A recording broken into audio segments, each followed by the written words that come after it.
Les doy la bienvenida a esta segunda charla del ciclo de arte en el Museo de La Plata, organizado por la Facultad de Artes de nuestra universidad, por el museo y por el Museo de La Plata y el Museo Provincial de Bellas Artes Emilio Petoruti. En esta segunda charla, que se ha titulado Caleidoscopio Americanista, el hall del Museo de La Plata, espacio plástico, significación y contexto, nos hablarán en primer término la arquitecta Mariela Amor, del área de planificación del rectorado de la universidad, que también nos habló en la primera charla. Y una de las colaboradoras de la profesora Marcela Andruchov, la arquitecta Verónica Chapado. Ellas se referirán a este lugar central de nuestro museo, tan apreciado por los visitantes, por los historiadores, por los artistas, que es el hall de planta baja y después con sus murales y con toda su ornamentación. Este hall guarda unos cuantos secretos que ellas están intentando develar. No ha sido siempre como lo vemos hoy, y bueno, nos ilustraremos todos acerca de los estudios y las investigaciones que están realizando en la actualidad sobre estos espacios tan destacados. Entonces va a comenzar con este caleidoscopio americanista la arquitecta Verónica Chapado, a quien le doy la palabra. Hola, buenas tardes. Gracias, Analía. Bueno, gracias también a Marcela y a María de los Ángeles que nos van a acompañar. Y Mariela, espero el power, así lo vamos viendo. Ahí no, todavía no aparece. Estoy en eso, no les ya estoy. Bueno, buenas tardes a todos, ya que estoy, saludo. Y me dicen si se ve completo. A ver. Sí.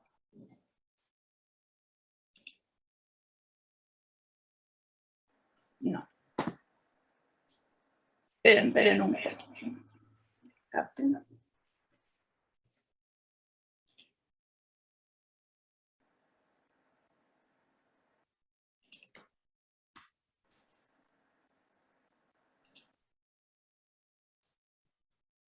Bueno, todo puede fallar, como dicen. Me sale cortado. ¿Ustedes lo ven entero? No. Perdón. A ver. Vamos a pausar el compartido.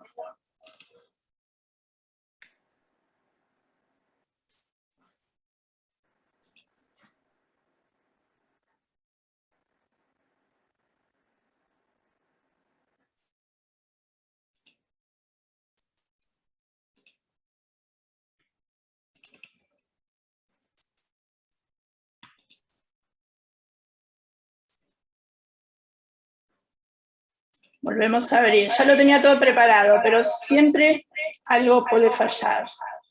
Volvemos a ingresar y ahora sí. Perdón la demora. Bueno, ahora sí salió en directo.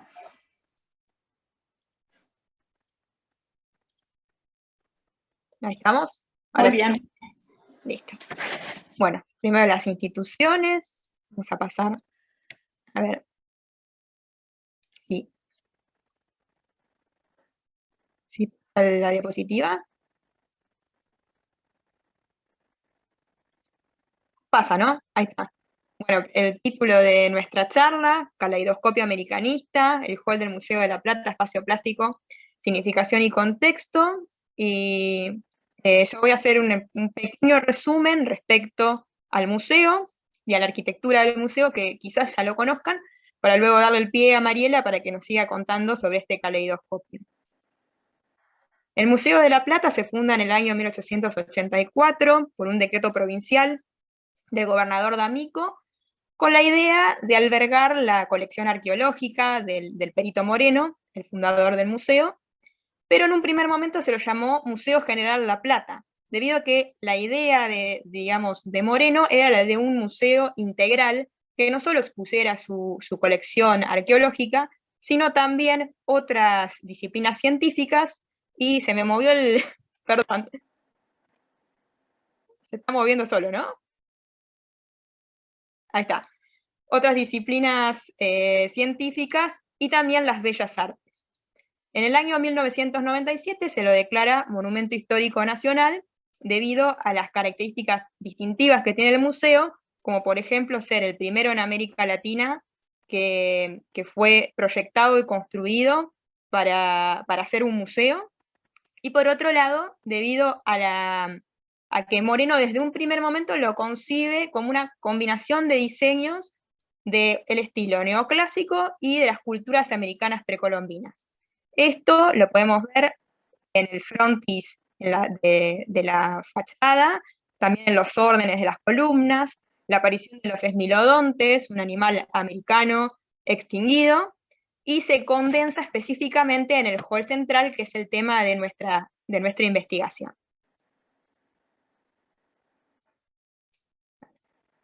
Si corre la diapositiva. En cuanto al proyecto, Moreno se lo encarga a un arquitecto sueco, que es Henrik Aberg, o Enrique Aberg, que a su vez él se asocia con un arquitecto alemán, Karl Heinemann, debido a que Aberg había trabajado en obra pública en Argentina, pero él ya tenía decidido regresar a Europa. Entonces el museo lo inicia Aberg, pero lo finaliza Heinemann. Y en cuanto a la planta, la idea de la planta en sí es de Moreno, que está vinculado con la teoría de la evolución darwiniana, y la característica y lo que lo hace novedoso es que es una planta elíptica, en la cual se genera un recorrido fluido, el recorrido fluido de la evolución, y la rotonda se convierte en ese espacio que es tanto el inicio como el final del recorrido. Por otro lado, también tenemos los antecedentes al museo, a esta idea de museo-templo, como por ejemplo el Altes Museum de Schinkel, que se encuentra en Berlín, que es el ejemplo paradigmático. También podemos mencionar la Glyptoteca de Múnich, de Leo von Klenze, y que si vemos la planta, podemos ver que hay una rotonda central, que es el punto jerárquico de la composición, y que los espacios giran siempre en torno a este punto. Esta rotonda central está ornamentada con unas esculturas que mostraban a los principales personajes, a los personajes célebres, como si fuese el templo de las musas, y esta imagen la vamos a tener en mente porque cuando veamos la evolución del hall del Museo de la Plata, veremos que hay similitudes. Aquí, con Mariela, a ver si aparece, habíamos planteado una línea del tiempo en la que queríamos mostrar justamente que este hall, aunque lo miramos y pareciera que no hay modificaciones, en realidad, si prestamos atención, sí, hubo pequeños cambios, que quizás Mariela lo va a contar más adelante mejor, y también Marcela y María de los Ángeles. Y en la primera etapa, que es la fundacional, que el museo todavía es provincial, podemos ver a Moreno, se puede ver también a Meguino, con otras personalidades célebres en el primer piso del hall. Entre el año 1910 y 1910 y 1916, cuando estuvo el cráneo de la ballena, ya en la etapa universitaria del museo, el museo ya pertenecía a la Universidad Nacional de La Plata. Esta imagen es de 1922, totalmente despojado. Luego, en la etapa universitaria, cuando el director era Luis María Torres, que fue un personaje importante para la institución, tanto por los cambios que hizo en el edificio y en las exhibiciones, y bueno, por la famosa guía, aparecen los calcos que nombraba con la comparación de Schinkel en el primer piso. Estos calcos hoy por hoy se encuentran en el Museo de Bellas Artes, que las personas que estuvieron en la primera charla pueden haberlo escuchado, que Marcela ya estuvo trabajando sobre este tema, perdón, la Facultad de Artes hoy. Y por último, en 1923, hace la aparición finalmente del busto de Moreno. Hay una frase que aparece en la guía de Torres, que supuestamente la escribe el mismo Moreno, que él dice: el profesor Gaudry, que era el geólogo y paleontólogo francés, dice: para terminar su galería soñada, desearía que se colocara una estatua representando una figura humana, figura dulce y buena, figura de artista y de poeta, admirando en el pasado la gran obra de la creación y reflexionando lo que podría ser al mundo aún mejor. Y en esta diapositiva, que es la última, y ya le dejo el paso a Mariela, quisimos poner a la foto de Lafone Quevedo, que también fue director del museo con su familia, en el hall. También nos demuestra la importancia de esta rotonda central para los directores del museo, y la fotografía del hall actual. Bueno, te doy el pase. Bueno, si se escucha bien, yo... Sí, ya no retumba. Bueno, no, ponemos en silencio, sí, porque yo estaba con 2 micrófonos, por eso se armó el lío. Gracias, Luis, por avisarme. Bueno, vamos a continuar un poco esta historia, este transcurrir, ¿no?, por el museo, y presten atención a pequeños detalles de las fotografías. Quizás este pequeño detalle, que ustedes pueden ver que hay una parte de la pared despintada, ¿no? Parece como que ya está bastante deteriorada. Bueno, empecemos a prestar atención a muchas de estas fotografías históricas, que con estos pequeños detalles nos van dando pautas de cosas que han ido cambiando en el museo. Hay que agudizar la vista, lo vamos a ir viendo a lo largo de la charla. En esto les hago memoria manténganlo en la memoria, porque nos vamos a poner en un tema que es un poco específico del hall. Ya ven que en este espacio es como está condensado en el hall una cantidad importante de cuestiones artísticas, de cuestiones plásticas. Uno puede ir desmembrando todo eso, pero tiene realmente un contenido que no es la idea de fragmentarlo como lo vamos a presentar ahora, sino justamente para interpretarlo por partes para poder luego volver a integrar. Entonces, la parte que vamos a tratar en la primera exposición tiene que ver con la ornamentación, no porque vaya por separado, todo lo contrario. La ornamentación de este hall está íntimamente relacionada a los murales que están expuestos en este espacio.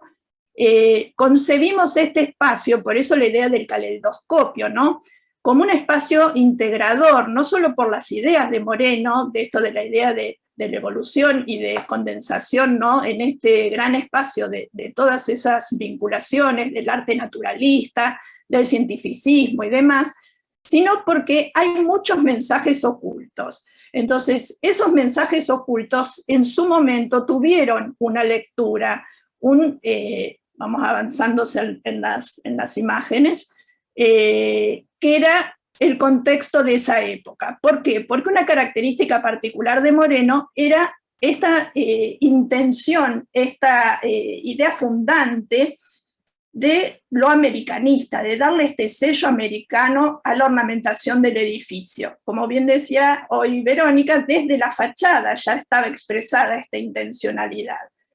Y eso, con el paso del tiempo, si bien se ven los ornamentos que tenían que ver una característica con las culturas americanas, se había perdido el vínculo, se había perdido el rastro de dónde habían sacado esos diseños, cómo fue el trabajo de selección y de armado de esas cuestiones plásticas, porque uno ve eso y realmente es una arquitectura casi como una escenografía que sirve de telón, de marco, a todo lo que es el contexto de los murales que a lo largo de las charlas vamos a ir a ver, digamos, vamos avanzando sobre los autores y el devenir de ellos. Porque también, como así vimos que hubo algunas cuestiones de cambio en el hall, así más notables, casi premonitorias, ¿no? La imagen de colocar el busto de Moreno con esta frase de Gaudry, que era un poco como culminación de una figura representativa.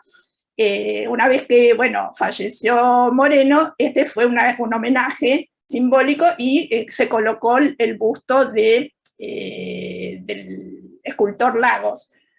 Entonces, ahora vamos a adentrarnos en cuestiones, si se quiere, ornamentales, pero yo quiero entender que más que ornamentales, son también una cuestión plástica. Por eso, desde una visión de que es arte mural, distinto del que vamos a hablar después en los murales, digamos, de las representaciones de animales prehistóricos o de las escenas de la naturaleza, pero sí tienen mucho que ver con una manera de expresión de ideología, ¿no? De la carga que venía desde Moreno, toda esta cuestión de exaltación de las culturas americanas. Entonces, esto tiene que ver con una investigación museológica. No es una investigación, quiero aclararlo, desde historia del arte, pero yo no soy especialista en historia del arte, sí desde la conjunción de museóloga y arquitecta, y con mucha colaboración, y eso quiero dejarlo también en claro, del personal técnico del museo, sobre todo el área de arqueología, ¿no? De la división arqueología. Entonces, en este punto vamos a ir viendo. Todo esto son datos que sirvieron un poco de antecedente a lo que era el estudio de la ornamentación. También las frases de Moreno, el propio Moreno nos estaba diciendo que tenía esta intencionalidad de un carácter americano arcaico en la ornamentación, en combinación con las líneas griegas, ¿no? Del edificio. Eso se desarrolla en todo el edificio, no solo en el hall, pero esta intencionalidad está mucho más acentuada, más cargada en este espacio. También Luis Barrio, en la misma guía del museo, rescata estas dos frases, las rescato yo, ¿no? Pero que son que el ornamento es puramente americano, tomado principalmente de los monumentos de culturas prehistóricas mexicanas y peruanas. Estos fueron los primeros datos, los primeros antecedentes que teníamos cuando arrancamos con la investigación. Digo que llevó 10 años porque en realidad fue un interés personal que empezamos a indagar y luego, bueno, con la colaboración de todos se fue armando. No es una investigación que tiene que ver carácter así académico con algún tipo de financiamiento o subvención. Lo aclaro para decir que todo esto evidentemente luego aporta a este nuevo estudio que se está encarando con el tema de los murales, para seguir enriqueciendo, ¿no? Desde otras miradas el estudio de las cuestiones artísticas del museo. También el mismo Barrio dice el vestíbulo exterior y la rotonda, otra vez habla de las ornamentaciones con interpretaciones de motivos mayas y peruanos. O sea, el sello es muy claro desde donde se pretendía de alguna forma dejar esta impronta en la ornamentación. En la ornamentación de tejidos y vasos de antiguos peruanos, diaguitas y araucanos. Toda esta ornamentación se le ha dado un gran desarrollo en todo el interior del edificio.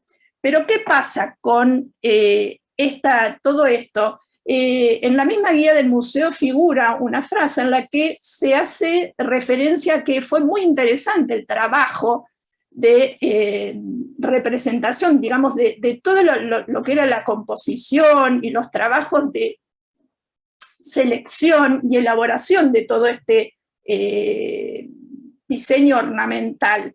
Pero ¿qué pasa? Todo eso se ha perdido, o sea, no quedó un documento que hablara de estas cuestiones. ¿Quiénes fueron los artistas? ¿Cómo se trabajó? ¿Cuál fue la selección?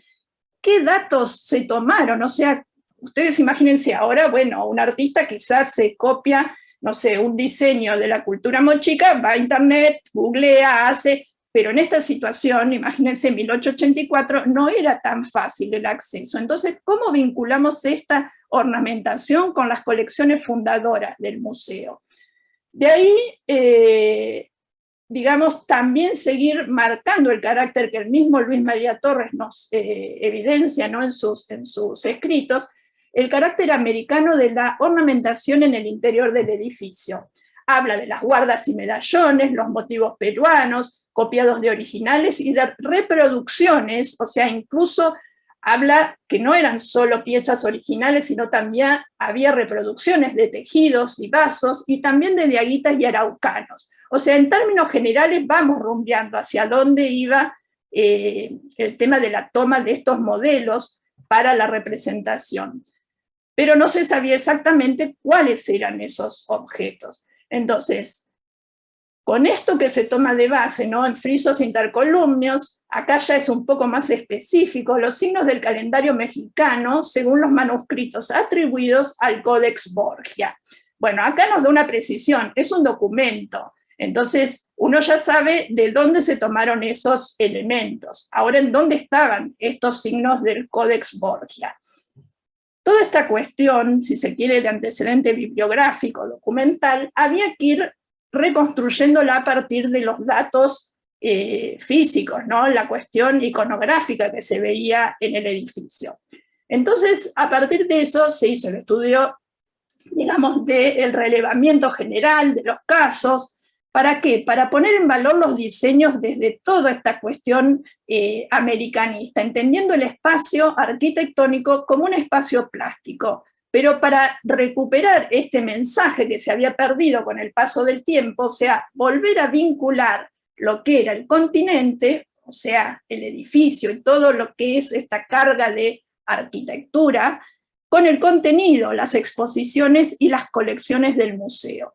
Entonces, esa relación originalmente puede haber tenido un vínculo muy directo porque alguien que ingresaba al hall, luego esa vasija la veía en una de las salas de exposición, o veía ese calco que había visto el motivo en el hall directamente en la sala de calcos, que ahora ya no está.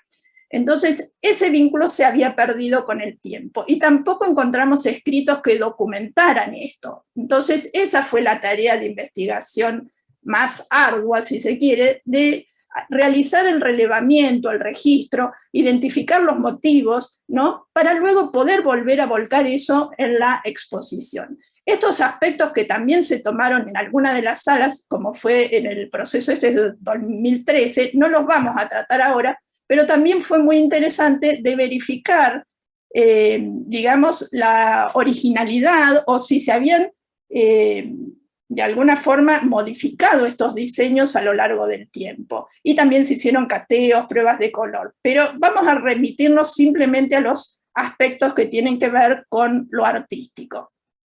Entonces, para el tema del relevamiento, se tomaron, ustedes manéjense, siempre vamos a ir hablando de 3 sectores. El sector inferior, como el basamento, que esta es una foto muy mala, pero bueno, hay 2 guardas con motivos, ahí vamos a ver de qué son.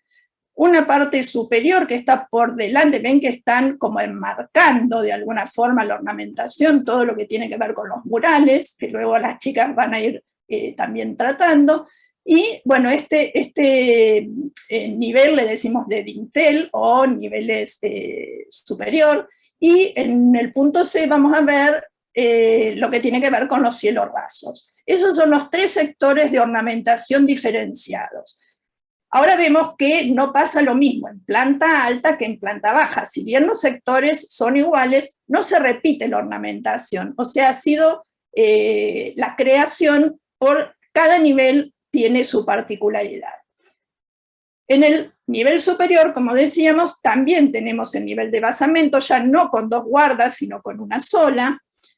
En la parte superior alternan, no es el mismo motivo el que ven en este tramo del dintel con este que está sobre el cuadro, más este otro que está acá, sino que van alternando distintos motivos, y en la parte superior otra vez el paño que sería del cielo raso. Esto que decíamos, que hablábamos al principio de la historia de cambios, ¿no?, un poco del museo, está muy claro no solo en la guarda, que si ustedes ven, bueno, esta es una fotografía, la primera es una fotografía de 1922, ¿qué pasa? Esta guarda es la que actualmente tenemos, es esta, la de estos figurillas. Después vamos a ver su origen, pero bueno. Pero ¿qué pasa en esta otra fotografía? Ese diseño en el museo original no era, ¿ven? Tiene otra ornamentación totalmente distinta. Entonces, estos datos empiezan a hacer como una verificación desde el contexto histórico, en qué época se habían cambiado, o sea, ustedes vieron más o menos 1920 y pico, que es la intervención de Torres. O sea, Torres, que lo habíamos visto al principio, tiene también este marcado, digamos, ideología casi mimetizado con Moreno, o sea, la idea de reconstruir con el sello americanista las cuestiones, ¿no?, expresadas en la ornamentación y el edificio. No sabemos, digamos, cuál fue el motivo del cambio de esta guarda, pero sí efectivamente pudimos comprobar que no es la guarda original, ¿no?, que podíamos ver en la fundación. Lo mismo que si uno toma una vista, estos murales también podemos ver que no son los que originalmente estaban, pero ese es tema para otro momento. Les tiro nada más que la inquietud, pero porque también lo va a mencionar Marcela, que están más en tema con la cuestión pictórica. Bueno, la identificación de los motivos ornamentales, como decíamos, se basó en tres sectores: el basamento, dinteles y cielo raso. Eso que nos permitió identificar cuáles eran las culturas representadas y catalogar estos motivos por series. O sea, en el basamento fuimos rescatando guardas, cuántos motivos por esas tiritas que veíamos, ¿no?, por módulo.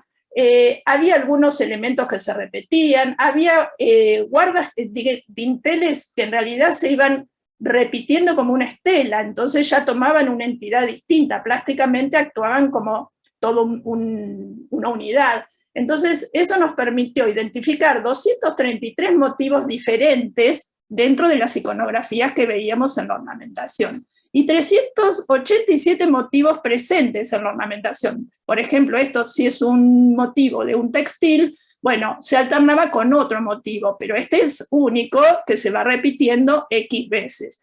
Entonces, todo eso nos permitió llevar un registro con una ubicación espacial, o sea, un topográfico de lo que eran los motivos. Entonces, tanto en cielos rasos, como en la cuestión que decíamos del basamento, en los tres niveles, ¿no?, que hablamos, los dinteles y el cielo raso, se fue haciendo la designación y denominación por códigos y siguiendo un criterio y un orden. Así nos permitía, digamos, inventariar o poder hacer también incluso el fichaje. Estos son algunos modelos de fichas de esos objetos que en realidad eran los diseños. Tomábamos cada elemento como el objeto, como si fuera un objeto de colección. Esta es una ficha de identificación y también con el aspecto de interpretación.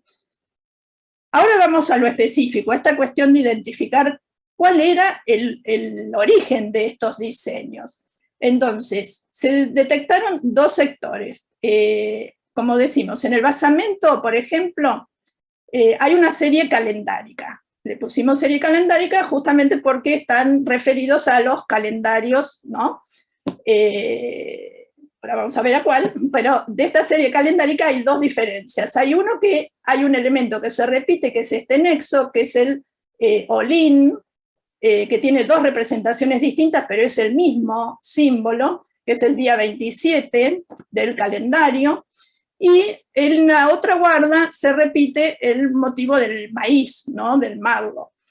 Que esta, bueno, también, esta está en la planta alta, que es una sola, y esta está compuesta por dos guardas superpuestas, con cantidad de diseños. Y cada uno de estos vemos que tiene una denominación, o sea, es una referencia a los 20 días, ¿no?, del calendario. Acá tenemos, por ejemplo, bueno, el diseño de planta alta, Zipactli, Tecpatl, bueno, cada uno de estos es una representación de los 20 días, ¿no?, el calendario Disco del Sol, el calendario mexicano. Sería este anillo, ¿no?, el anillo del medio.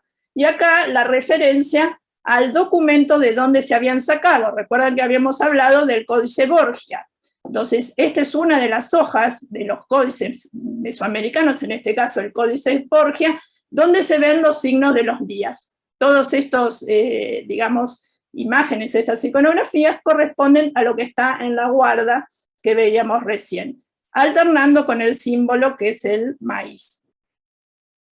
Con respecto a los que veíamos aquí en planta baja, también estaban sacados de calendarios, pero en este caso del Tonalamatl, que es otro. Estos son los códices que se escribían en hojas de amatle o de venados, son muy escasos, porque en realidad lo de Borgia se le dice, bueno, hay distintos códices, pero eso ya va para otro tema, pero bueno, son documentos que se han recuperado de la época, digamos, de la colonización.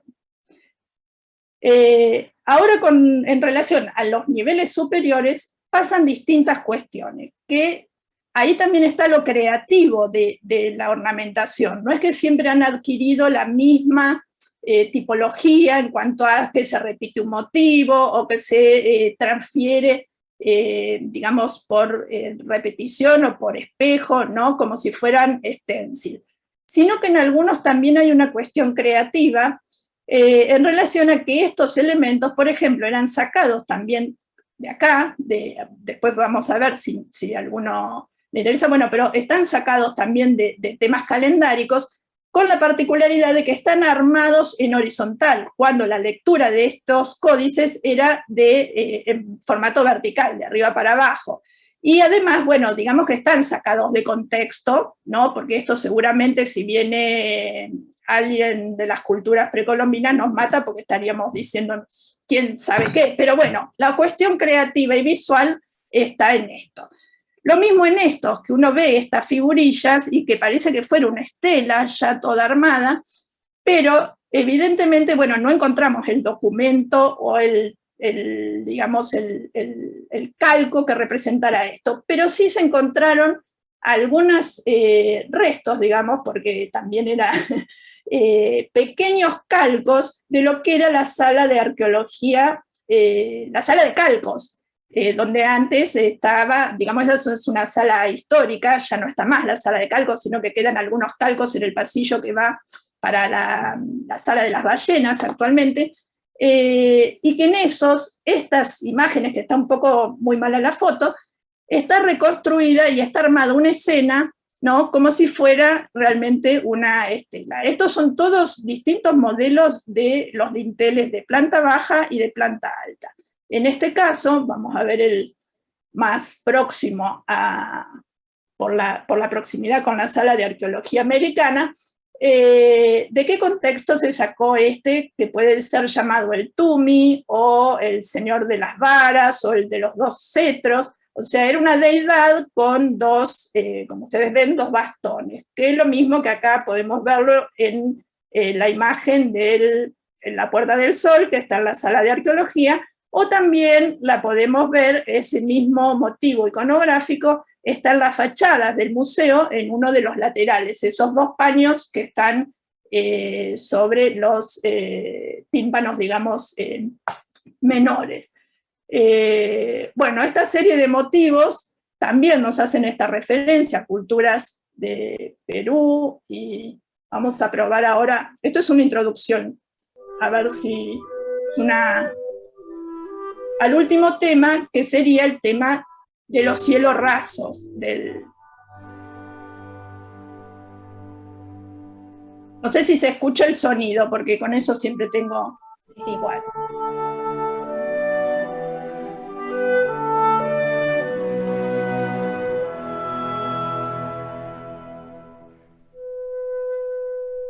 En este recorrido, la idea es hacer un paneo por todos los cielos rasos. Ustedes van a ver la diversidad de motivos iconográficos que hay, y de qué forma también están entrelazados o vinculados a partir de guardas, ¿no? Y la variedad de culturas que están mezcladas. Realmente es como una...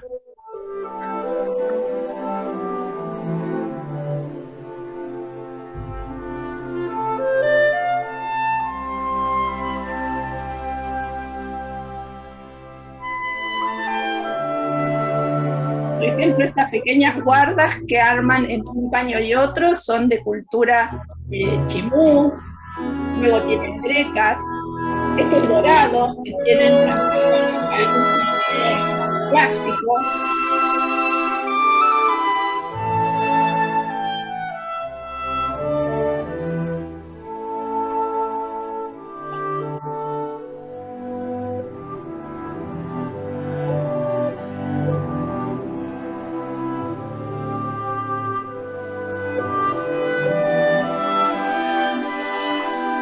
puede observar que no dejan rincón libre, o sea, no solo está dibujado, no está pintado en estos medallones, sino que hay nexos y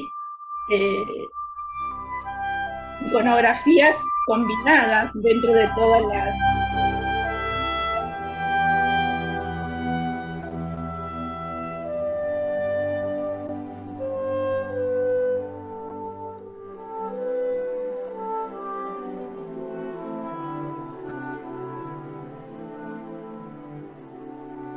Este diseño también lo pueden encontrar en las salas de exhibición, el que es como un gatito, el jaguar.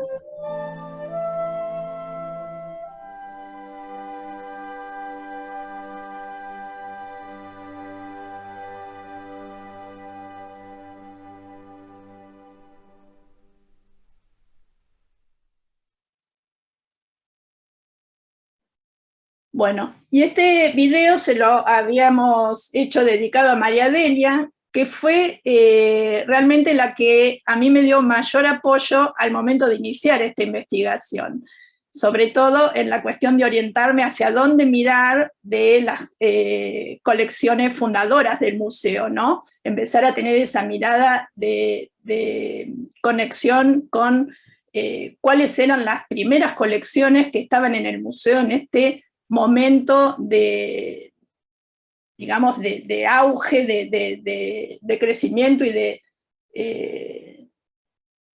esperen que... No, quiero pasar a la otra. Bueno, ahora para continuar, sobre el tema de los cielos rasos, esto es muy rico, no lo vamos a hacer muy largo, porque si no las chicas van a terminar muy tarde, así que tiene muchísimas facetas para investigar la parte del cielo raso. Lo que ustedes se pueden observar, o sea, formalmente tiene un anillo interior, y la parte que pega, digamos, sobre las paredes, esto es toda una fotocomposición que hicimos hace mucho tiempo, ahora hay técnicas un poco más modernas, esto era foto y pega, no había otra técnica. Entonces está armado, pero la idea es esto, de que vean cómo es esta diagramación, ¿no? Cómo se van alternando discos rojos, medallones rojos con discos de coloración gris, incluso los paños, ¿no? Este paño es igual que este diseño, van alternando distintos diseños. Hay una guarda, tanto interna como externa, que le da unidad con esos diseños de olitas, y el diseño del gato que de alguna forma también da un cierre. O sea, hay mucha carga iconográfica en todo esto. Ahora, ¿cómo vinculamos esto, lo que teníamos en el edificio, con las colecciones fundadoras de arqueología? ¿De dónde han ido saliendo estos diseños y de qué manera se fueron integrando en la decoración? ¿Y cómo vinculamos con estas fotos? Estas postales antiguas de 1875 también nos dieron una pauta. ¿Por qué? Porque acá empezaron a aparecer esos diseños que veíamos en el techo del hall.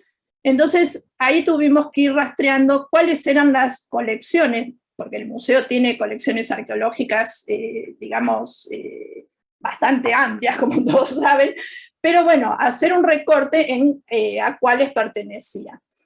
Entonces, además de la cuestión de composición, ven estos, en planta baja, los cielos rasos, tienen una composición que es radial, como si fuera un libro, las hojas de un libro que se van abriendo, ¿no? Y se van sucediendo de manera radial, y alternan estos que son motivos de textiles, ¿no? Y a su vez, acá hay combinación de elementos, esto es de cultura chimú, es el pelícano, pero a su vez hay combinación de elementos que este es mapuche, después hay guardas que son casi clásicas, ¿no? El tema de la greca, las flores, los florales, o sea, hay un combo interesantísimo. Ahora, en el otro cielo raso, se toma un criterio distinto, también sigue el tema de la diagramación radial, pero como veíamos hay un sector que era curvo y el otro sector es recto, entonces esos se toman con formas octogonales que van adaptando esas diferencias y entre medio va alternando con estas cuestiones de los discos grises o rojos. Acá se ve en detalle la del pelícano, ahí la guardita mapuche, bueno, y los textiles. Esas son una combinación interesante. Y estos que son los motivos que luego de mucho indagar, pudimos ir verificando en qué vasijas o de dónde se habían obtenido. Si eran de vasos peruanos, como había algunas pautas ya desde la bibliografía, si eran de metalurgia, si se habían sacado de textiles. Entonces, bueno, se pudo ir verificando con un trabajo un poco minucioso, porque es más fácil saber, bueno, uno tomó de modelo y después lo incorporó en el diseño, que empezar a encontrar una aguja en un pajar, que era un poco esta cuestión de reconstrucción del original y del modelo. Acá se ve, ¿no?, esta combinación que decíamos de una guarda en dorado, bueno, con elementos de textiles, ¿no?, de dónde se había sacado, fotografía de un detalle de textil mapuche, con la foto del diseño. También, en este caso, del diseño de este motivo, ¿no?, de iconográfico que se había extraído de uno de los diseños, se pudo encontrar también la referencia a esta pieza de colección. Ahí mismo vemos que dice Trujillo, bueno, es una vasija mochica que está en la colección de arqueología, en la sala de exposición. Y así, bueno, infinidad de casos, y que fue un trabajo, por eso digo, muy minucioso y que era imposible de realizar. Realmente yo a Jorge y a Gabriel les tengo que siempre agradecida, porque siempre pusieron muy buena disposición, y hay que decir que esto no fue un trabajo, si se quiere, institucional, sino que fue de buena onda. O sea, fue un trabajo a mí me interesó como arquitecta que estaba haciendo los temas de restauración del edificio, y esta gente me dio como de buena onda mucha mano, se entusiasmaron con el proyecto, lo mismo que María Delia. Entonces, estas cuestiones me parece que son siempre para estar agradecidos y para difundir, porque gracias a eso pudimos realmente recuperar la historia, parte de la historia del museo. ¿Por qué? Porque se pudo volver a vincular los diseños con las piezas de colección, o sea, cada diseño de qué pieza se había extraído, ¿no? Acá pueden ver, bueno, estos son ejemplos, no les puse todo el tema de las vasijas estribo. También de estas vasijas uno puede ver no solo el diseño que podíamos sacar con estos dibujitos. Yo me acuerdo que iba con fotocopias, les mostraba, y los chicos, bueno, con la fotocopia trataban de ir buscando. Algunas en exposición las encontramos, otras estaban en depósito. Entonces, bueno, poder encontrar, fíjense que no es fácil. Este es el venadito, que es este, bueno, que está por acá. Bueno, realmente digamos, la forma de la vasija muchas veces distorsiona bastante el diseño. Entonces volver a encontrarlo es un tema, digamos, no tan sencillo. Y también es interesante ver el trabajo de representación que hizo el artista, porque sacar de esto que era volumétrico a hacer una composición que quede agradable, que sea digamos, integrada, como está en ese cielo raso, es un trabajo magistral. Por eso yo digo que los murales tienen mucha importancia, pero esto que es la parte ornamental también está a la par de eso, porque tiene todo un proceso creativo, además de la carga ideológica, ¿no?, de Moreno, en esto de la cuestión y la impronta americana. Y otro tema que también es interesante ver desde la cuestión plástica es cómo estas vasijas, ven que tiene distintas, bueno, engobes o distintos tratamientos. Estas son vasijas oscuras y estas son rojas con colores. Bueno, también dio pie a esta alternancia de colores. Ven que esta que era oscura es la serie de discos grises. Bueno, esta no la pusimos, pero también es uno de los grises. Y luego estas son la serie de los discos en rojo. Esta es una pieza, fue de las primeras que encontramos, que estaba un poquito maltratada, Pero bueno, se fue recuperando toda la historia que tenía que ver con esto, de recomponer un poco los lazos entre la exposición y lo que teníamos oculto en el cielo raso, o en las paredes, o acá en el basamento. Así, bueno, esto no lo voy a decir porque ya es un plomazo. Tenemos pero hay toda una cuestión de fondo que nos permite ir descubriendo de alguna forma toda esta organización o el plan ornamental, el proyecto ornamental, y en lo numérico también cómo se han ido equilibrando los diseños de manera de, si bien hay solo 4 diseños que son textiles, en la distribución toman gran parte porque son para estas grandes áreas. Y en este caso, en la composición también, quizás hay pocos diseños de deidades, pero arman frisos y guardas que está todo muy equilibrado. Bueno, para terminar, esta era la idea, de poner en valor la ornamentación del museo, ¿no? Empezando por la del hall, pero la idea es con la de las salas también, se están realizando esos trabajos, y rescatar o destacar esta cuestión de la conjunción entre arte y ciencias, porque los diseños ornamentales presentan un mensaje al visitante. O sea, esta cuestión de lo que Moreno quería, la intencionalidad, las colecciones fundadoras, todo esto está plasmado, pero a veces es como que queda medio oculto dentro del museo. En el museo hay mucho para ver, esa es una cuestión. Y a veces, bueno, estas cuestiones de revalorizar el mensaje y transmitir estos conocimientos para que de alguna forma lo miremos de otra manera cuando vayamos, realmente es como muy gratificante.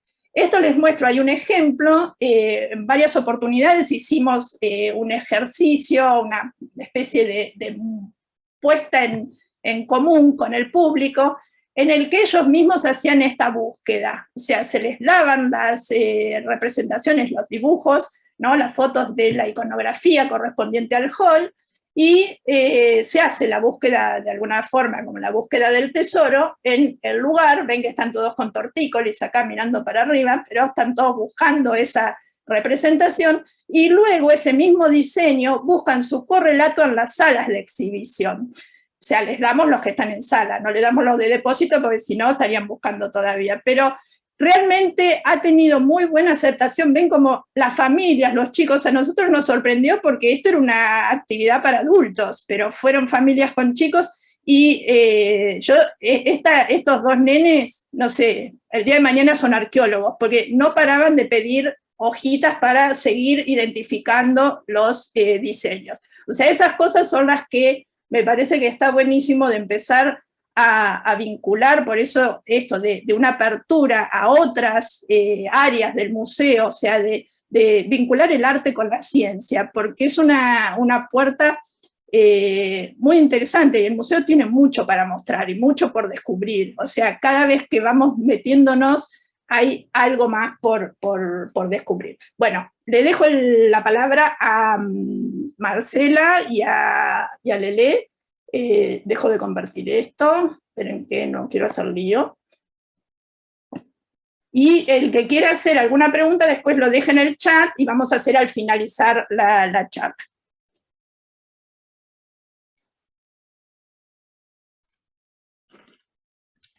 Bueno, voy a presentar entonces la segunda parte.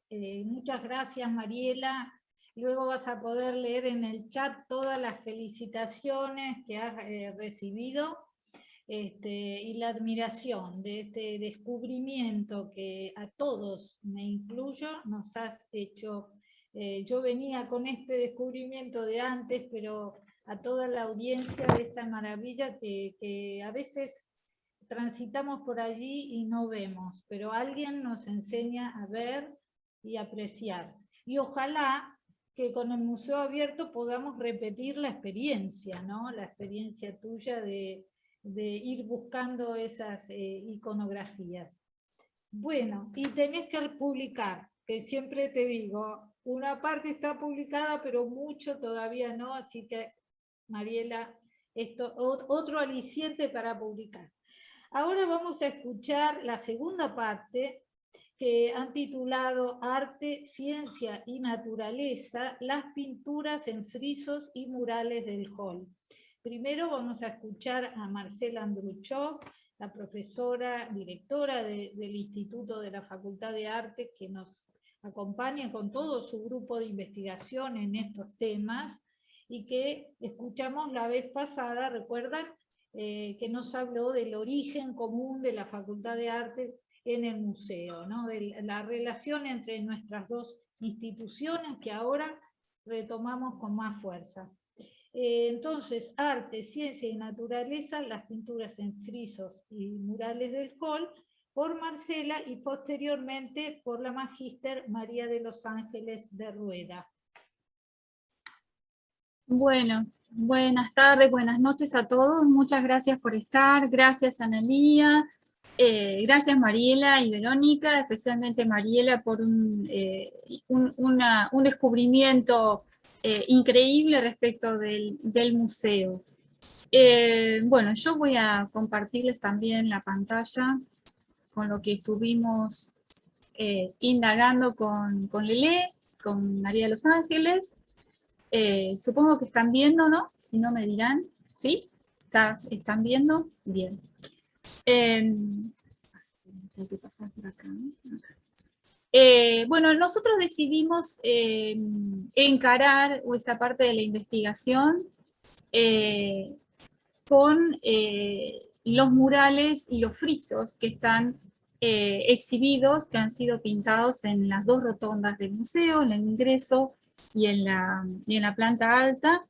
Y al indagar estas pinturas se constata una relación entre arte, ciencia y naturaleza. La idea es ir como desembrollándola, ir viendo por qué establecemos esta relación y cómo es que instalamos la presencia de estas pinturas en el museo, por qué están allí, sería nuestra pregunta, y además cómo se instalan, cómo se insertan en el decurrir de la historia del arte nacional. En primer lugar, partimos del momento fundacional, eso lo habíamos recuperado ya en la charla pasada. El museo se inaugura sin terminar en abril de 1887, y por crónicas de la época sabemos, primero, bueno, que no estaba terminado, pero también que no todos los murales estaban realizados en forma completa. Había algunos murales que ya estaban terminados para abril de 1887, pero otros todavía no.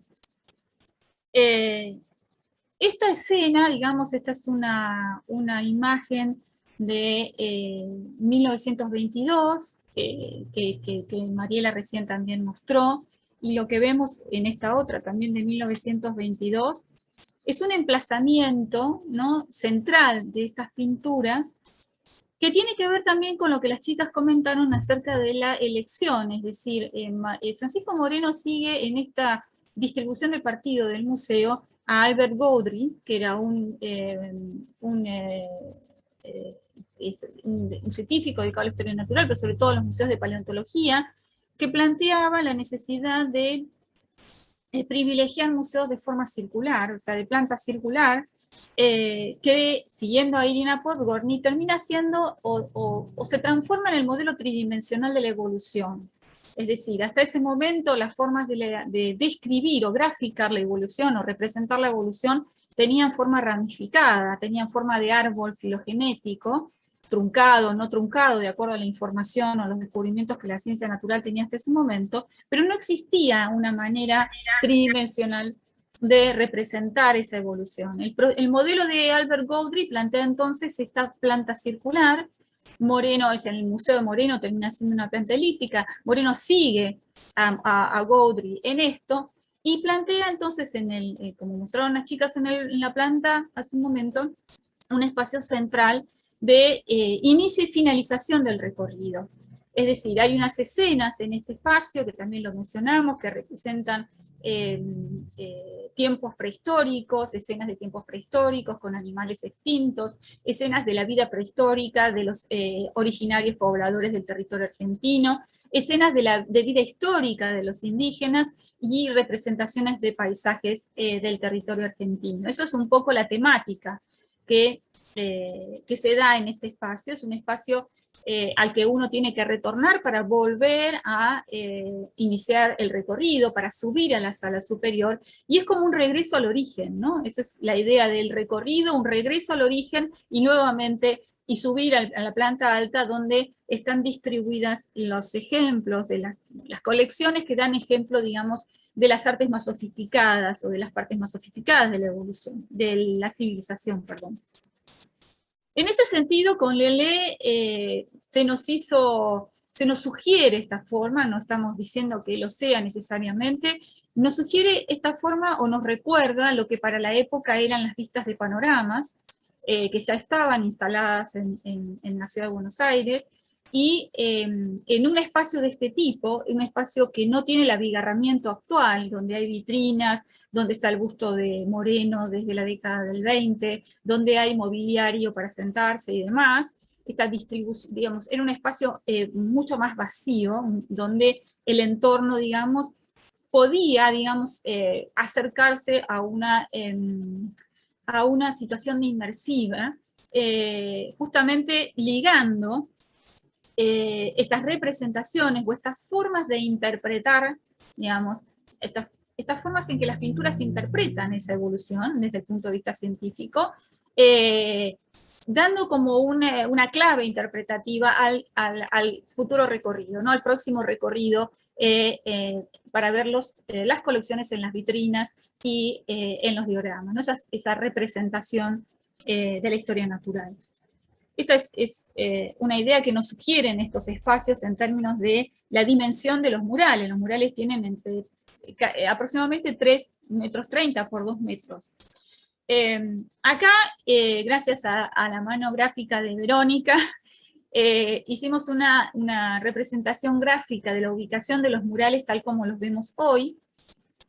Encontramos los grandes murales distribuidos en los entrepaños, entre las columnas o pilastras de la rotonda, esto en la planta baja, y en la zona de los dinteles, de las aberturas que dan continuidad a otros espacios del museo, aparecen estos frisos con representaciones de paisajes. Pero si nos retrotraemos, y lo vamos a hacer muy brevemente hasta que podamos completar la identificación de los murales originales, vamos a ver que algunos de los pintores de los que hoy todavía subsisten o sobreviven murales originales, también pintaron otros murales que hoy ya no están y que fueron reemplazados posteriormente. Esto ocurre en la planta baja y también ocurre en la rotonda de la planta alta. Esta es la composición, la distribución original de los murales con sus autores, y sabemos que estos 4 murales tenían originariamente eran otras piezas, algunas realizadas por pintores de los que sobreviven algunos murales, y en particular estos 2 por un pintor de los que no sobrevive nada, que es Graciano Mendilarzu. No nos adelantamos con esto, ya les digo, porque estamos justamente terminando de poder cerrar, en base a material fotográfico de la época y a descripciones de la crónica, con más precisión cuáles eran los temas que trataban y los artistas que pintaron esos murales que hoy ya no vemos.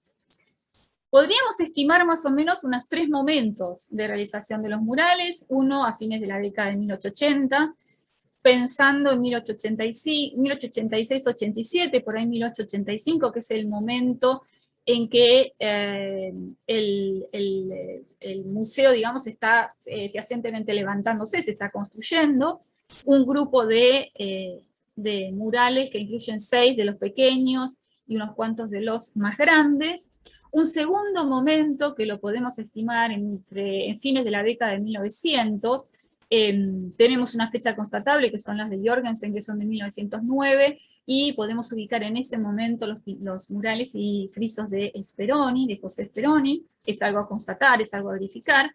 Y sí podemos precisar un tercer momento, que es en la década del 20, 1922 para los murales de Emilio Coutaret, 1923 para el mural de Becchioli, el Ombú, y no tenemos datación de esta obra, que es la de Pablo Marcel. Bueno, ¿Qué pasa con estos murales? Lo que sí sabemos por expedientes de la época es que Moreno, en un procedimiento habitual de su parte, va a recibir la autorización de la contratación de los artistas y de la constitución de los murales, de la autorización verbal de parte del gobernador de la provincia, en ese momento es de Amico, que es el que lo va a secundar en el proyecto del museo. Moreno, bueno, recibiendo la autorización verbal, adelanta, digamos, la confección, la elección de los artistas, la contratación, etcétera, etcétera, y la realización de los murales, y tardíamente entonces reclama, o pide, perdón, al Ministerio de Obras Públicas el pago que se le tiene que hacer a estos artistas por los murales ya ejecutados. Como les decía, sabemos que para abril de 1887 estos murales en su mayor parte están ejecutados y estos informes y estos trámites de expediente para el pago se están realizando ya hacia la segunda mitad de 1887. Y constata ahí justamente la contratación de Luis de Cervi, de Reinaldo Giudice, de Augusto Valerini y de Graciano Mendilarzu, que serían estos primeros artistas. Sabemos también que José Gouchet es un pintor de la misma época, que está pintando para este momento por Crónicas de la Época. ¿Quién es este? Nosotros nos vamos a algo que, perdón, no aclaré. Hemos distribuido el comentario sobre las obras en un tono más panorámico y general hoy, sobre todas las obras, y concentrarnos en dos de estos artistas, en Luis de Cervi y Emilio Cutaret, y las colegas que van a estar comentando las obras en la próxima charla en octubre van a dedicarse a hablar de los otros artistas y de las otras obras. En principio, hablar de Luis de Cervi. Luis de Cervi es un pintor italiano que va a llegar a la Argentina, va a tener una destacada actuación en el Río de la Plata, en pinturas de numerosos retratos. Se va a formar en la Academia de Bellas Artes de su ciudad natal, en Milán. Va a tener premios en Río de Janeiro, en Argentina, va a participar de los salones nacionales, y en parte de toda esa actuación va a ser convocado por Moreno para pintar murales en el Museo de la Plata. También va a pintar, bueno, para la Cámara de Senadores de la Provincia de Buenos Aires. Luego se va a volver a su patria y va a tener una destacada actuación en Europa. Es decir, no es un pintor menor entre los que podría ser el conjunto de pintores de la época, por lo cual podemos pensar en que se está contratando un montón de relevancia, digamos, de cierta relevancia para las pinturas en el hall del museo. De las pinturas de Cervi que se conservan, esperen que corro esto, no puedo ver más. Una de ellas es Descuartizando un gliptodonte. Ustedes la pueden ver ubicada en este momento en este sitio del museo. O sea, uno entra hacia la izquierda, es el segundo de los murales. Representa una especie, digamos, un vínculo entre la población originaria del territorio argentino, presumiblemente prehistórica, en contacto con los animales extintos, en particular una especie muy representada, muy hallada en la paleontología argentina, que es el famoso gliptodonte. En ese momento, a través de Crónicas de la Época, pudimos encontrar que los indígenas que estaban viviendo en el museo en ese momento sirvieron de modelos para muchas de las figuras humanas que aparecen en los murales, y es descrito obviamente en términos gráficos por lo que está ocurriendo, ¿no? Es decir, la presunta hipótesis de que las caparazones de los gliptodontes sirvieron de reparo, sirvieron de refugio, y el descuartizamiento y el consumo de la fauna extinta. Algo digamos, que surge, digamos, de las confirmaciones científicas para la época. El otro mural que aún persiste de los de grandes dimensiones que tenemos de Cervi en la rotonda de planta baja se llama Cacería Nocturna, y permítanme volver a la planta. Es esta pieza que está acá, es hacia la derecha del ingreso, el segundo mural. Es una pieza valorada en términos de cómo está tratada la luz nocturna a través de la nube, cómo envuelve toda la escena, cómo se ve el acechado, la actitud de acecho de los cazadores. Y y valorado desde el punto de vista plástico por los críticos de la época. Después, le voy a pasar la palabra a Lele para que pueda seguir comentando los otros murales desde la perspectiva de Coutaret, y después vamos a retomar, digamos, una caracterización general y cómo es que nosotros interpretamos la presencia de este tipo de temas en el interior del museo y con la comitencia de Moreno. Bueno, no sé si paso, yo tengo posibilidad de pasar o, Te las paso, o vos te me las vas paso. pasando. Bueno, Ahí está. Buenas tardes. De alguna manera, bueno, Coutaret representa ese tercer momento junto con Vecchioli, del cual, en el caso de Vecchioli, se va a hablar en la próxima entrega. Pero a su vez, la figura de Coutaret viene como a establecer esa ligazón, ¿no?, entre estas primeras experiencias, estas primeras propuestas de la mano de De Servi, porque, bueno, hay como un contrapunto bien interesante. En el caso de Coutaret, sin duda es en el contexto de la dirección de Torres, en el que realiza estas dos pinturas murales que vamos a ver, una en la planta baja y la otra en el primer piso. Bueno, muy conocida el Esmilodonte y la Vuelta de Torres en el delta del Paraná. Sobre Coutaret, bueno, ustedes deben conocer la importancia de esta figura en la formación del campo artístico, cultural, arquitectónico e ingenieril, ¿no?, en la ciudad de La Plata. Porque, bueno, su formación como arquitecto, como ingeniero, además de participar en varios proyectos destacados, ¿no?, en la etapa de la arquitectura fundacional, también, como Marcela expresó en el primer encuentro, fue uno de los profesores y impulsores de la creación de la Escuela de Dibujo, primero en el museo y luego de la Escuela Superior de Bellas Artes, donde impartió dibujo técnico y donde además trazó una renovación en los planes de estudio, incluso para la enseñanza de un dibujo técnico para obreros en los cursos nocturnos, ya avanzado hacia la década del 30. Además, bueno, impulsor de múltiples actividades vinculadas también a la escritura sobre las artes, a la caricatura, y creo, no sabemos específicamente si fue contratado, todavía ese es un aspecto que no hemos podido verificar concretamente, pero sí realizó estos dos murales que reemplazaron aquellas faltantes. En el caso del Esmilodonte, o el Esmilodón, el tigre dientes de sable, ¿no?, de tipo bonaerense, sin duda, es interesante porque establece un contrapunto con uno que había sido representado por Luis de Servi y que no se conserva, ¿no? Y el contrapunto fundamental tiene que ver con que hay cierta respeto en el caso de Coutaret, por representar y establecer una coherencia con el resto del estilo de los artistas participantes, ya sea de la primera y de la segunda etapa, como también de su propio estilo y de sus características que lo inscriben dentro de una tendencia que va del naturalismo al impresionismo, ¿no?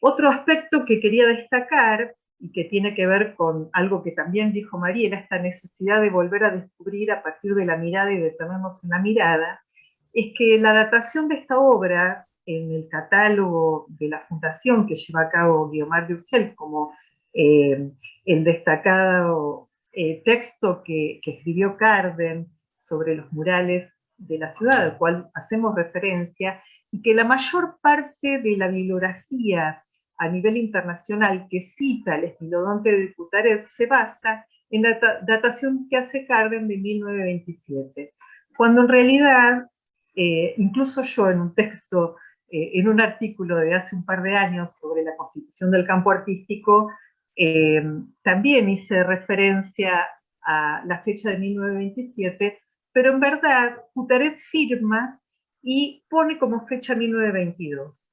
Y es más, las fotografías que mostró recién Marcela datan de 1922 y ya están instaladas estas dos obras. Entonces, también es interesante porque, bueno, con este indagar, con este volver a mirar, estamos como estableciendo datos que estaban dados por supuesto. Respecto a los comentarios que se hacen sobre esta obra, es interesante porque se destaca el gran escorzo, no siempre va a aparecer caracterizada de esta manera. Y como ya les decía, tiene ese contrapunto con lo que fue la obra de De Servi, pero donde aparecía este animal cazando su presa en una actitud más dinámica, mientras que aquí está como en una situación expectante, con toda esa anatomía tan característica, por lo cual, digamos, aparece Cutaret con esa carga de verosimilitud que se equilibra, como les decía, con su estilo, y volviendo a citar a Carden, manchista, podríamos decir también de plein air, digamos, esta manera de trabajar los elementos naturales de una manera mucho más libre respecto de el fin del siglo XIX, digamos, atravesado por lo que es la pincelada abierta, impresionista, con colores más saturados, digamos. Hago estas aclaraciones porque tal vez haya parte del público que no conoce acerca de lo pictórico, pero bueno, se habla de esta clave más impresionista. Y si podemos pasar a la siguiente, Marcela, quería destacar que además Cutaret no solo presenta las características que hacen a la figura del esmilodonte, sino que lo sitúa en un contexto posible, dado que toda la zona de Sudamérica, y no solo en la Pampa húmeda, sino que parece que también en la zona de Delta y de los Iberos, en zonas donde puede haber ámbitos también fluviales, se podía desarrollar esta especie. Y entonces él hace hincapié en presentar sin duda el nenúfar blanco o el lirio fragante. Digamos, yo estaba, como no soy especialista en botánica, ustedes, los especialistas, podrán establecerlo, pero me pareció bien significativo porque, bueno, es una especie floral, una especie vegetal que hoy tiene mucha presencia y que aparece este dato. Entonces, de alguna manera, parte de esto que estábamos presentando como título, ¿no?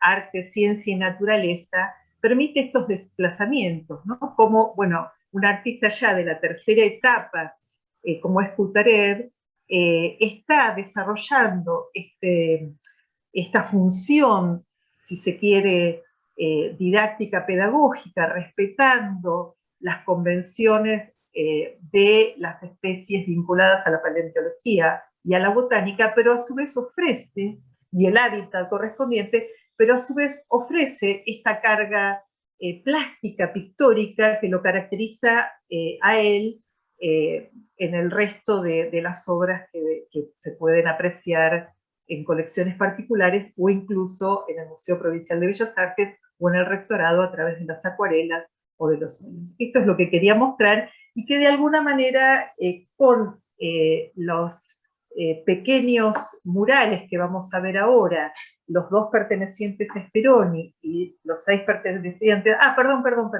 me había olvidado en este desarrollo de hacer mención a la Vuelta de Torres en el Delta de Paraná, que está en el primer piso y que, a diferencia de los paisajes vinculados a los hábitats prehistóricos o los paisajes prehistóricos, bueno, está mostrando la caracterización de este otro aspecto que Marcela hizo referencia al comienzo, del vínculo de arte, ciencia y naturaleza. Un desplazamiento bien significativo cuando se afianza también la geografía como una ciencia y todo el desarrollo que tiene que ver con los relevamientos el territorio argentino y los tipos climáticos, bueno, en el caso de Cutared, en esta obra en el primer piso, también se corresponde con otros paisajes que ustedes van a ver en la próxima entrega, en el cual él trabaja sobre esta cuenca del Paraná. Yo estuve tratando de buscar la ubicación precisa, pero hoy no se encuentra este accidente o este lugar estrictamente como la Vuelta de Torres en el delta del Paraná. Puede estar entre San Fernando y el Tigre, en esa zona, pero no encontré la localización en la contemporaneidad porque tiene que ver un poco también con, bueno, con territorios que se han privatizado, con zonas que se han privatizado, pero sí encontré, digamos, que justamente Torres también escribe, ¿no? Acerca de los habitantes primitivos del delta del Paraná y además establece una serie de estudios geográficos, por lo cual entiendo que debe tener que ver, evidentemente, y los especialistas en el tema a los cuales después podremos consultar, esta Vuelta de Torres referencia a ese contexto de indagación y de estudios que se hacen a partir de 1911 sobre la cuenca del Paraná, lo cual me pareció muy interesante porque abreva en esta relación de la geograficidad en el arte, ¿no?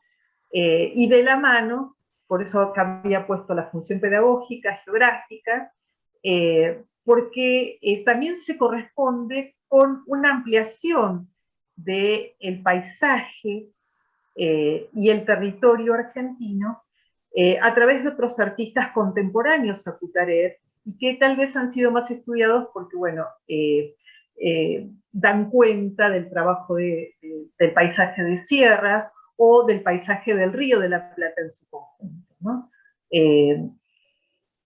En términos plásticos, se asienta aún más ese concepto que ustedes pueden haber leído en el texto de Carden, o que nosotros también lo enfatizamos, del manchismo al plenerismo, es decir, cuando hay una pintura in situ. Sin duda, el artista transitó ese lugar, apreció esa luz natural y ese cromatismo que se da tanto en el cielo como en el agua, ¿no? Entonces, una pincelada abierta, vigorosa, y acá ponía como una cierta relación con lo que pueden ser las marinas y los paisajes fluviales de Justo Lynch, un pintor que desarrolla toda la pintura del Río de la Plata, pero que además también va a ser convocado por la Marina y por los estudios cartográficos, y alguien como Martín Malarro, que más del lado del campo artístico puro, pero que está, digamos, en un diálogo estético con Cutared. Y de alguna manera, vuelvo a insistir, la pintura del Esmilodonte, como la Vuelta de Torres, creo que establecen un nexo interesante con lo que vamos a mostrar ahora sí, de Speroni y de De Servi, que son las 8 pinturas que están en los dinteles. También sobre... Sí, perdón. Sí, determina, Lele, perdóname. No, con respecto a lo de Speroni, quería comentar que también ustedes van a encontrar, van a escuchar en el próximo encuentro de octubre a Andrea Núñez, que va a hablar en particular de la obra de José Speroni en el museo. Simplemente aquí como correspondencia, porque son los murales de pequeño formato, apaisados, que están allí como frisos, y que aparece bien interesante, descritos como paisaje de montaña y paisaje de río, una descripción que se vincula más a lo geográfico, a dar cuenta, digamos, de este territorio que se amplía a partir del fin del siglo XIX, tanto en lo que van a ser algunas expediciones que sí están datadas, como en el caso de Valerini, o de Medfessel, y que van a ser documentadas en el contexto del Ateneo, o vinculados al Ateneo, y que cuando se estudiaron en particular en las últimas décadas del siglo XX por algunas investigadoras como Laura Malosetti Costa o Marta Penos, bueno, no aparece, digamos, este material porque, bueno, no había sido totalmente relevado y documentado previamente en las historias del arte. Y sí parece interesante, aunque no tengamos la fecha exacta de la obra de Speroni, que se corresponde con ese entrelazamiento entre la primera etapa y la segunda etapa que mencionó Marcela, y que son paisajes que tienen este carácter naturalista y que funcionan de manera didáctico-pedagógica, pero que también están mostrando la plenitud del paisaje como tal, ¿no? Y eso aparece como, bueno, no solo para el lado del museo de ciencias, de mirar y de redefinir y de poner esta relación entre arte y ciencia, sino que del lado de la historia del arte empezar como a redefinir también esta historia del paisaje en Argentina, que tiene otros protagonistas y que son los que aquí nos acompañan. Sí, Marcela. Sí, avanzando con lo que vos decías, como dijo Lele, de Serbia aparentemente en términos prácticos él hace 7 de estos 8 murales. Uno no sabemos, que evidentemente ha sido sustituido posiblemente por alguno de los de Speroni, y no tenemos datos de qué tema paisajístico aludía. Una cosa que no comenté, es decir, nosotros hemos tratado de indagar cuál es el contacto, cuál es la relación de este grupo de artistas que va a terminar siendo contratado por Moreno para realizar las pinturas.